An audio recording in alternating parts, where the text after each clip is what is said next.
Okay, I got some stuff to say before we start this video. My video output hasn't exactly been exceptional lately. I know I have not posted a video in a very long time, and that's just because there's a lot of things going on in my life, like school and sports and my friends. That's just all kind of coming together to make me not make videos. Apparently, like, the entire world's, like, against me making videos or something.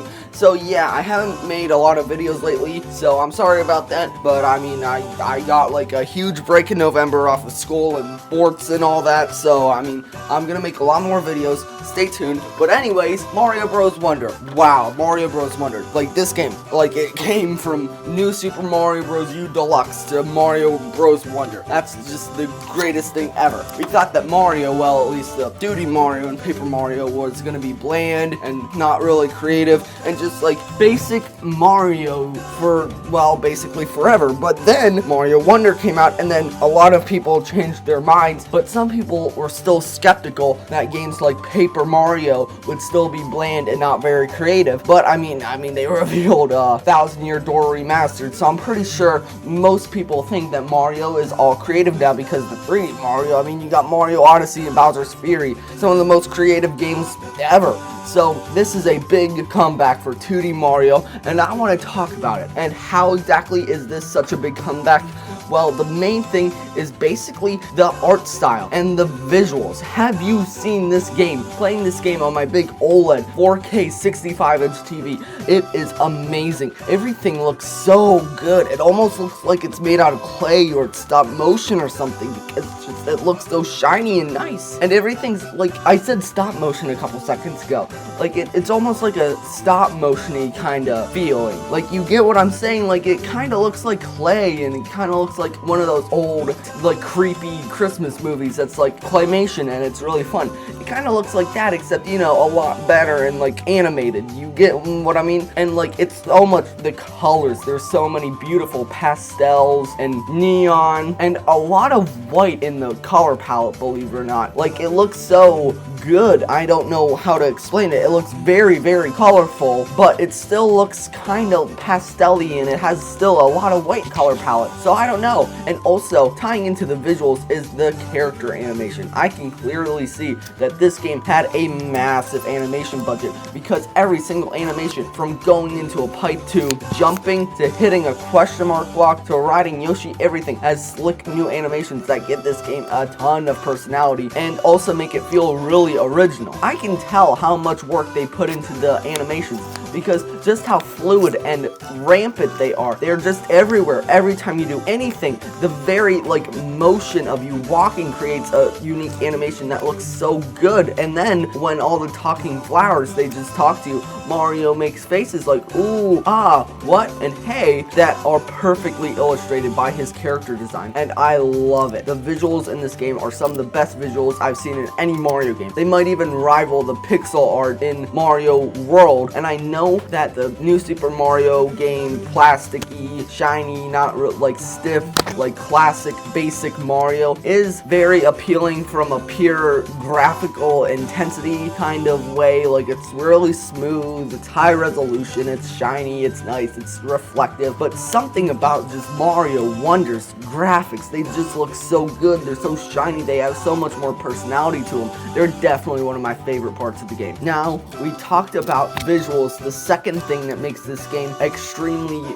unique and creative is the level design, and some particular parts of the level design that I'm pretty sure you already know that I'm going to talk about. But anyways, it's the level design. The way you play in these levels is just the best. I mean, it's more than just running and jumping on Koopas and then hitting question mark block and then getting to the flagpole. No, like, this game, sometimes the level doesn't even end at the flagpole. Sometimes it goes beyond the flagpole. How cool is that? You got brand new enemies, you got brand new abilities. Some of these power-ups literally can make you cheat the game, like the one bubble power-up. You can just create bubbles and use them as platforms to get to the end, and you don't even need to fight any enemies. You just bubble your way to the end. And then the drill, you can just sort of hop into the ceiling and just go over everything. But the thing that makes the level design in this game so exceptional is, well, what the game's named after, the Wonder Flower. Every time you hit a Wonder Flower, you have no idea what's gonna happen.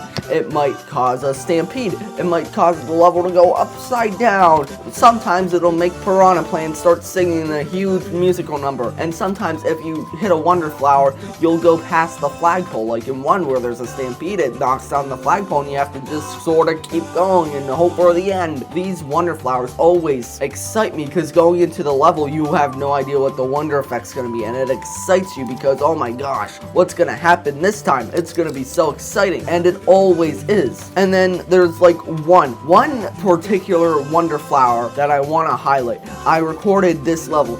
It's my favorite because of just the pure way it looks. Some of these Wonder Flowers, yeah, it does cool mechanics. Oh yeah, everybody's singing cool. But sometimes just the visual flair of it is so absurdly cool. Like there's this one where it like goes all nighttime and like there's a glowy like invisible bridge with the Koopas roller skating around, and it's just the most pretty thing I've ever seen. It takes the new Super Mario Bros. Games and puts them to shame in terms of how they look. I mean, just look at what's on the screen right now. Would you not say that that's better than new Super Mario Bros? I mean, I'm just talking circles right here. But anyways, the gameplay, it's just so much fun. And also, it ties into the controls. I mean, the controls in this game, like, they're so responsive and, like, crunchy and punchy. Like, the new Super Mario Bros. U Deluxe, its controls felt very floaty and kind of slippery and just not really fun to control. But this game, everything feels so snappy. When you stop pointing the stick, Mario stops. The second you hit that B button, Mario jumps.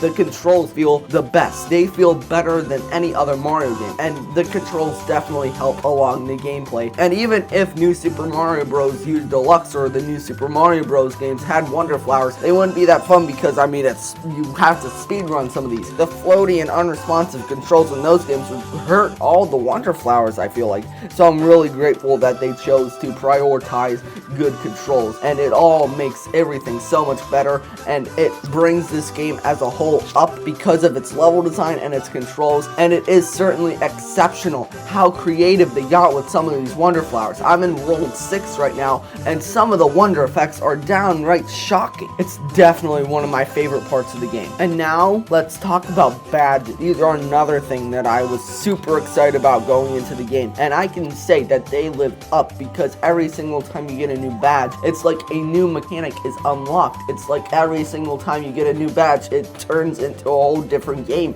There's one where you can like wall jump, and that allows you to reach greater cliffs, and I love the dolphin kick one because it allows you to go super fast underwater, and it turns the underwater stages, which would normally be a slog, into a fun, fast, whimsical adventure. And also the way you get these badges through a little like training dojo is really fun too, because some of these badge training levels are some of the hardest levels in the entire game. Seriously, some of these took a good 30 or 40 tries to beat the first time, and there's multiple levels to each one. Like there's a 1-star difficulty, then a 2-star difficulty. They just keep ramping and ramping up, and they're certainly my favorite part of the game. And I'm sure that speedrunners love these badges because they can abuse them to get these super cool tricks that blow you through half the level in like 5 seconds. And I really want to speedrun this game on a Let's Play one day, because I myself am dabbling in the art of speedrunning,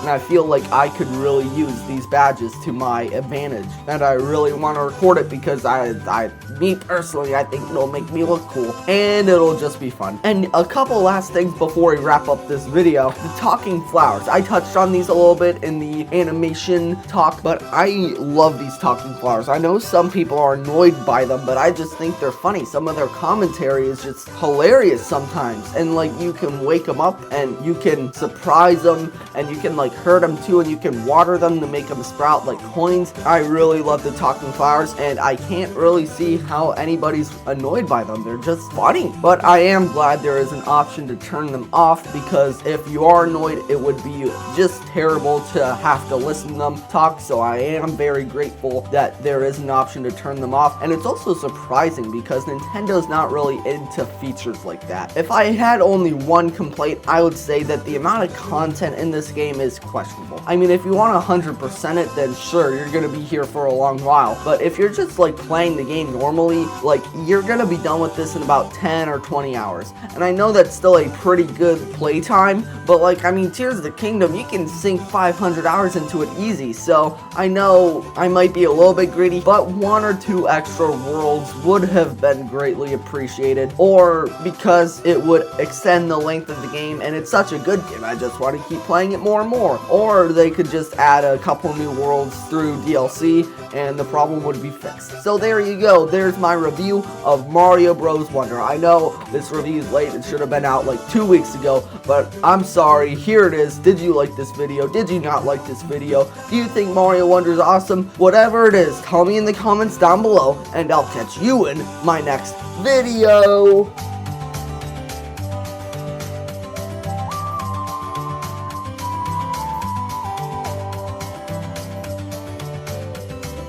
Da do do da do.